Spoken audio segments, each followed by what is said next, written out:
ಏನಂತ ಹೇಳಿದ್ರೆ ಒಳ್ಳೆ ನಟನೆ ಇರುತ್ತೆ, ಒಳ್ಳೆ ಮಾಸ್ ಕ್ಯಾರೆಕ್ಟರ್ ಆಗಿರ್ಬೋದು, ಏನೇ ಒಂದು ಪಾತ್ರವನ್ನು ಕೊಟ್ಟರು ಕೂಡ ಹಾಲಲ್ಲಿ ಹಾಕಿದ್ರೆ ಹಾಲು, ನೀರಲ್ಲಿ ಹಾಕಿದ್ರೆ ನೀರು, ಆ ರೀತಿಯಾಗಿ ಅಭಿನಯಿಸುವಂತಹ ಎಲ್ಲಾ ಒಂದು 100% ರಿಸಲ್ಟ್ ಕೊಟ್ಟರು ಕೂಡ ಒಂದ್ ಚರ್ಚೆ ಏನಪ್ಪಾ ಆಗ್ತಾ ಇದೆ ಅಂತ ಹೇಳಿದ್ರೆ ನೆಪೋಟಿಸಂ.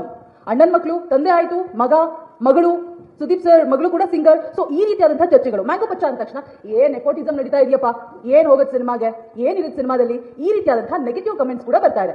ಆಕ್ಚುಲಿ ಇದು ದೊಡ್ಡ ಮನೆಯಿಂದಾನೇ ಸ್ಟಾರ್ಟ್ ಆಯ್ತಲ್ಲ.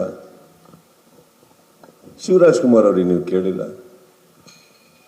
Sir, you know what I mean. Nepotism ಅಂತ ಇದ್ದಿದ್ರೆ ರಾಜ್ಕುಮಾರ್ ಮಕ್ಕಳವ್ರಿಗೂ ಕೇಳಬೇಕಿತ್ತಲ್ಲ. ಒಂದ್ ನಿಮಿಷ ಬರೋ ವಿಚಾರ ಅಲ್ಲ.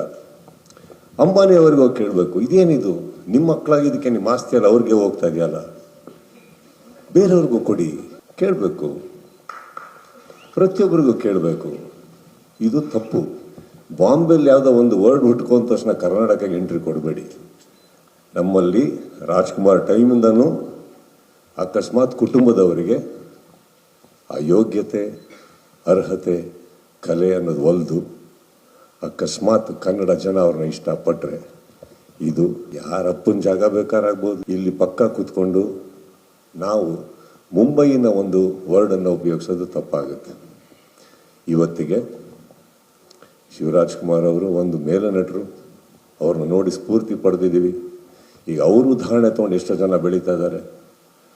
ನಮ್ಮ ಮಧ್ಯೆ ಇಲ್ದಲೇ ಇರ್ಬೋದು ಅಪ್ಪು ಅವರು, ಅದ್ಭುತವಾದಂಥ ಪ್ರತಿಭೆ. ನೆಪೋಟಿಸಮ್ ಅಂತ ಅವ್ರಿಗೆ ಬರ್ಕೊಡ್ದು ಅವರಿಂದ ಒಂದು ಎಷ್ಟೋ ಜನ ಫ್ಯಾನ್ಸ್ ಆಗಿ ಅವರಿಂದ ಸ್ಫೂರ್ತಿಯಾಗಿ ಎಷ್ಟೋ ಕಲಾವಿದರು ಬೆಳೀತಾ ಇದ್ದಾರೆ.